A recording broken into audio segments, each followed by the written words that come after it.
Ma question s'adressait à Madame la ministre de la Santé.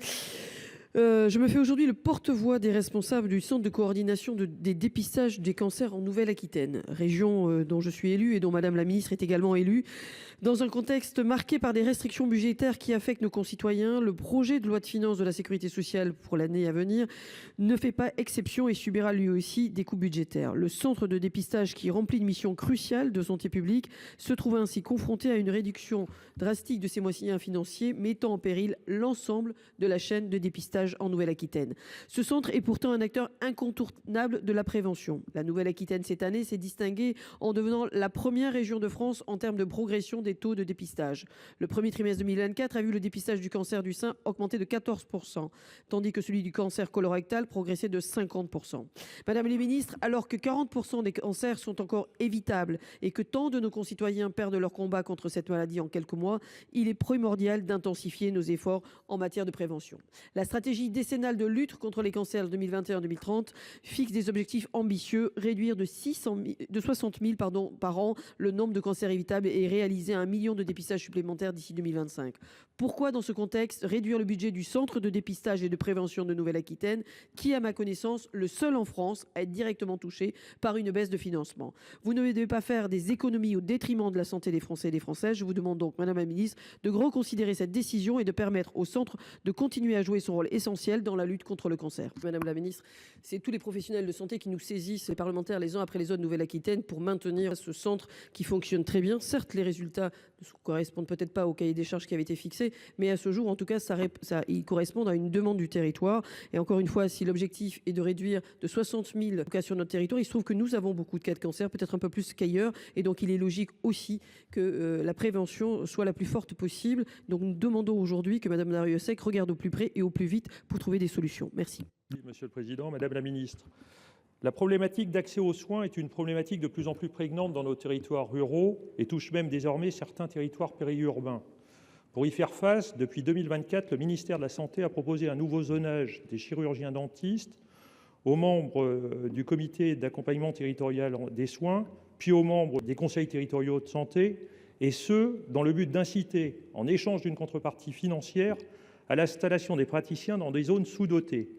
Ainsi, la répartition actuelle proposée dans mon département, la Sarthe, est quasiment entièrement couverte en zonage très sous-doté et sous-doté, sauf pour un territoire de vie de santé de la Flèche, qui lui est classé comme un territoire en zonage intermédiaire.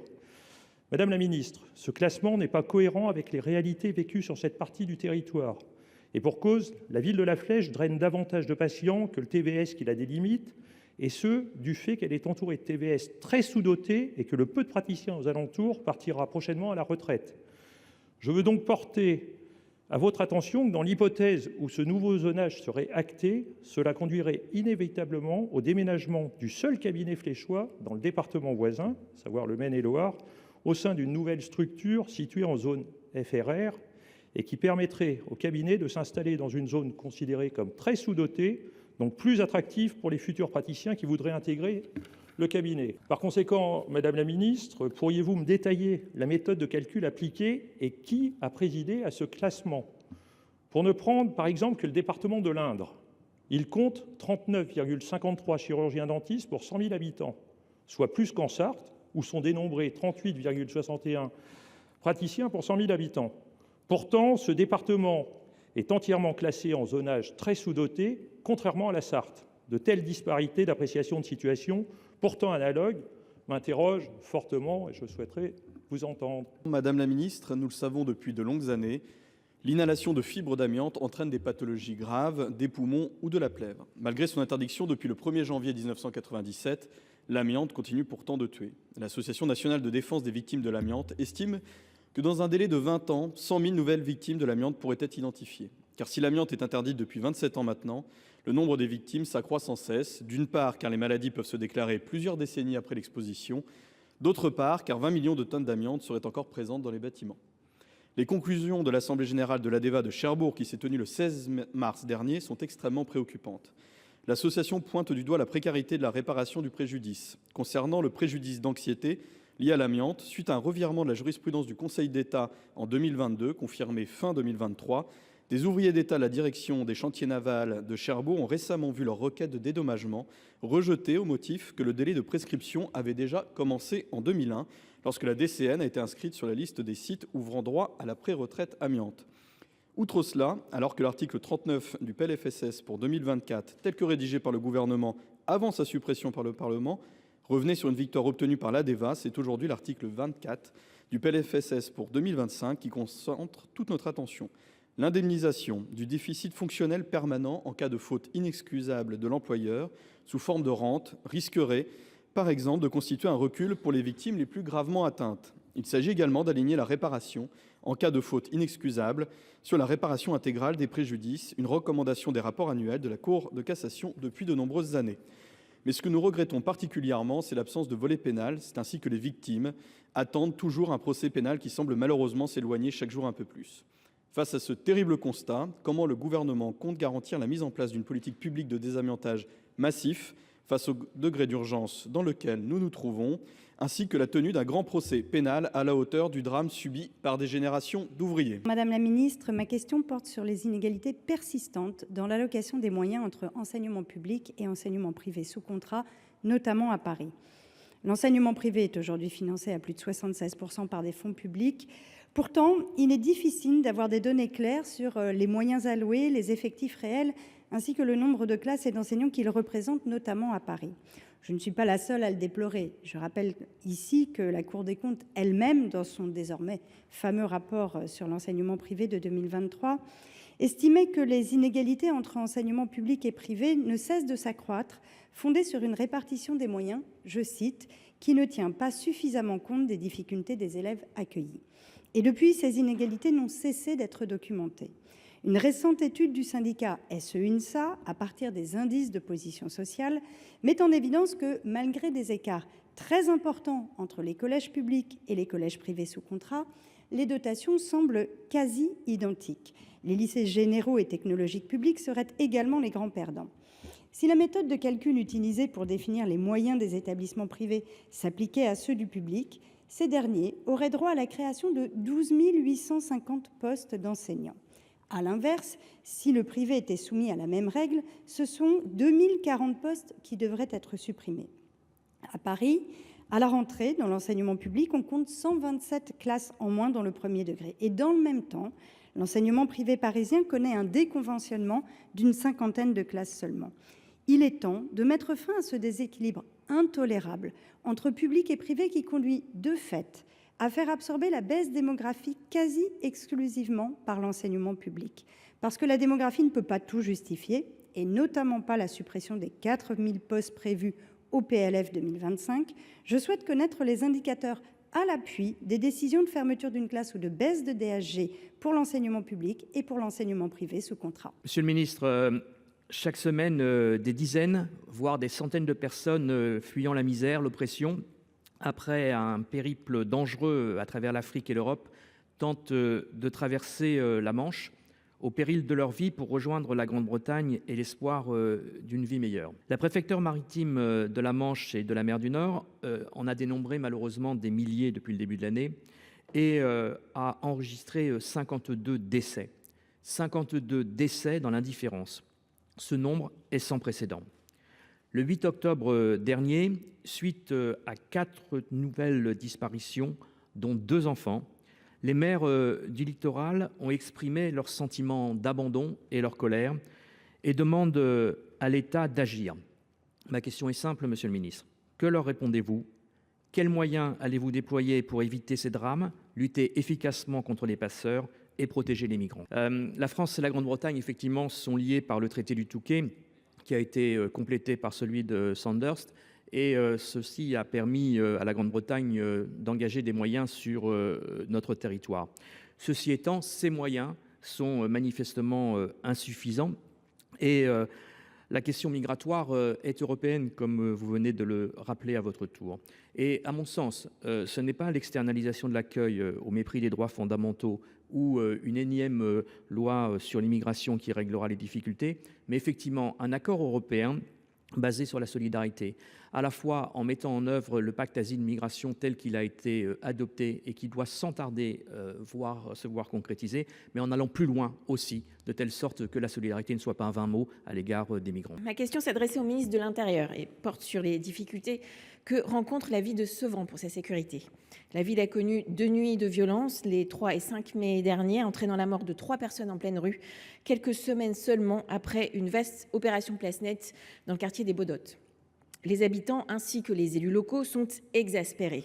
Depuis près de 30 ans, les municipalités successives demandent un commissariat de plein exercice, en plus des efforts financiers de la mairie depuis 2018 pour se doter d'une police municipale, même si cette dernière n'a pas vocation à se substituer aux missions de la police nationale. Accéder à cette revendication serait un symbole fort, celui que l'État n'abandonne pas ses quartiers. Il est nécessaire de lutter contre le qualificatif de territoire perdu avec une force républicaine présente de façon égale sur tout le territoire. Aujourd'hui, le commissariat de Sevran est sous l'autorité de celui d'Aulnay-sous-Bois, en cours de reconstruction. Les effectifs actuels de 60 policiers affichés à Sevran sont donc contextuels. Ils ne sont ni pérennes ni garantis. En comparaison, les effectifs en 2001 s'élevaient à 120 agents. Les gardes de nuit ne sont plus assurés que par 3 ou 4 agents pour une ville de 50 000 habitants. Monsieur le ministre, la Seine-Saint-Denis est déjà sous-dotée. Selon les chiffres récents de l'INSEE, il y a 34 policiers affectés pour 10 000 habitants dans ce département, contre 44 dans les Hauts-de-Seine par exemple. Aussi, monsieur le ministre, je vous demande d'écouter la demande incessante des acteurs de terrain et d'instaurer un commissariat de plein exercice à Sevran. La lutte contre les narcotrafics doit être évidemment une priorité, mais la sécurité du quotidien aussi. C'est pour cela qu'il y a une demande de commissariat de plein exercice. Et c'est une demande transpartisane à Sevran et qui est de longue date. C'est bien la preuve que les dispositifs départementaux actuels ne sont pas suffisants. Monsieur le ministre, lorsque j'ai déposé ce projet de question orale, il restait encore un flou qui laissait craindre un gros loup en ce qui concerne les transformations apportées aux dispositifs de soutien aux territoires ruraux. En effet, introduit par la loi 2023-1322 du 29 décembre 2023, loi de finances pour 2024 et applicable au 1er juillet 2024, le nouveau zonage intégrateur unique France Ruralité Revitalisation, FRR, fusionne les précédents zonages de soutien aux territoires ruraux, à savoir les zones de revitalisation rurale, ZRR, les bassins d'emploi à redynamiser, BER, et les zones de revitalisation des commerces en milieu rural. Ce nouveau zonage a eu pour conséquence l'exclusion de près de 2200 communes ZRR du dispositif FRR. En Saône-et-Loire, mon département, cela représente 89 communes. Cette décision a provoqué une large mobilisation des élus partout sur le territoire national. Mobilisation couronnée de succès puisque Gabriel Attal, alors Premier ministre, avait annoncé le 4 juin 2024 que ces 2200 communes continueront à bénéficier des exonérations fiscales et sociales dont elles bénéficient aujourd'hui. Cela vaut pour les commerces déjà en place, cela vaut pour les commerces qui s'installeront à l'avenir, ajoutant qu'il n'y aura aucune commune perdante et qu'il n'y aura pas non plus de rupture dans le temps. Or, en dépit de l'engagement pris par M. Attal, le dispositif ZRR a poursuivi ses effets pour les activités installées avant le 1er juillet 2024, mais l'arrêté du 19 juin 2024 a exclu de nouveaux bénéficiaires potentiels dans les communes concernées, le dit arrêté faisant référence à l'article 1465A du Code général des impôts, qui n'ayant pas été modifié, fixait l'échéance au 30 juin 2024. Depuis, si je comprends bien, l'article 27 du projet de loi de finances pour 2025 vise à permettre aux 2168 communes non retenues initialement d'intégrer le dispositif FRR au 1er juillet 2024 et ce jusqu'au 31 décembre 2027. Je souhaiterais que vous me confirmiez ce rattrapage et donc l'impact de cet article 27 sur les communes concernées en Saône-et-Loire. Madame la ministre, cette question porte sur la redéfinition des territoires concernés par les bonnes conditions agricoles et environnementales 2, dites BCAE 2. Ces BCAE 2 ont dû être modifiés et renouvelés en application de la politique agricole commune. Ces éléments n'étant pas contraignants, ils peuvent être librement définis par l'État membre les mettant en place. Dès lors, je m'étonne, alors même que les objectifs de la BCAE 2 sont liés à une meilleure protection des zones humides et des tourbières, que seules les zones protégées par ces dernières ont été limitées au territoire labellisé Ramsar. Il semble alors que le gouvernement ait fait le choix de nullement tenir compte des priorités du plan national milieu humide, adopté pourtant il y a 2 ans. Une telle manœuvre illustre non seulement une définition minimale des zones concernées par la BCAE 2, mais aussi un risque d'impacter négativement et durablement le label Ramsar. À ce sujet, M. Fesneau, dans son courrier du 5 septembre 2024, envoyé aux différents présidents de parcs naturels régionaux, assurait pourtant, je cite, qu'il n'est pas envisagé que le référentiel Ramsar constitue la seule base de zonage BCAE 2. Alors, où sont les mesures prises dans cet objectif ? J'en conviens, Madame la Ministre, les zones Ramsar démontrent les résultats encourageants quant à la gestion durable et à la protection des zones humides remarquables. Néanmoins, le bornage du périmètre des BCAE2 à ces seules zones et à quelques zones issues de l'inventaire du réseau partenarial de données de zones humides est tout à fait insuffisant, si ce n'est dangereux. Le système Ramsar fonctionne justement car il a été imaginé indépendamment de toute mesure extérieure. Pourquoi alors chercher à abîmer cet outil dont le fonctionnement n'est plus à prouver en refusant un zonage étendu des BCAE2 ? Il est urgent d'agir en faveur de ces zones, mais aussi de faciliter le dialogue entre l'administration et les particuliers. À partir du moment où les Ramsar seront liés dans l'esprit de tous, et notamment des agriculteurs concernés au BCAE2, ces derniers perdront énormément en termes d'image. Le choix qui a été fait de la définition minimale du zonage des BCAE2 n'est donc ni responsable en matière environnementale, ni adapté sur la méthode de dialogue attendue par la profession agricole.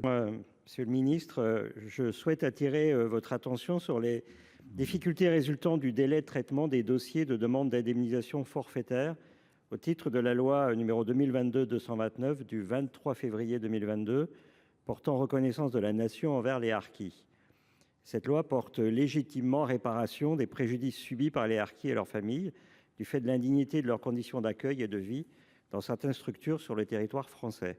En application de cette loi, les harkis ou les personnes rapatriées d'Algérie, anciennement du statut civil du droit local et de leur famille, ayant séjourné dans une ou plusieurs structures d'accueil entre le 20 mars 62 et le 31 décembre 75, peuvent constituer un dossier auprès de l'Office national des combattants et victimes de guerre pour obtenir une indemnité de réparation.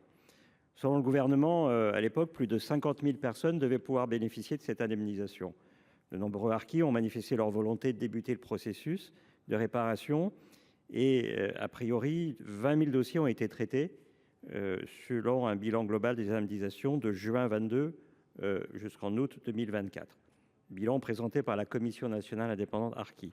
Cependant, de nombreux dossiers restent toujours en attente, dont certaines demandes de réparation ne sont pas satisfaites depuis plus de 2 ans, créant de fait un sentiment d'abandon pour les personnes concernées en attente de réparation.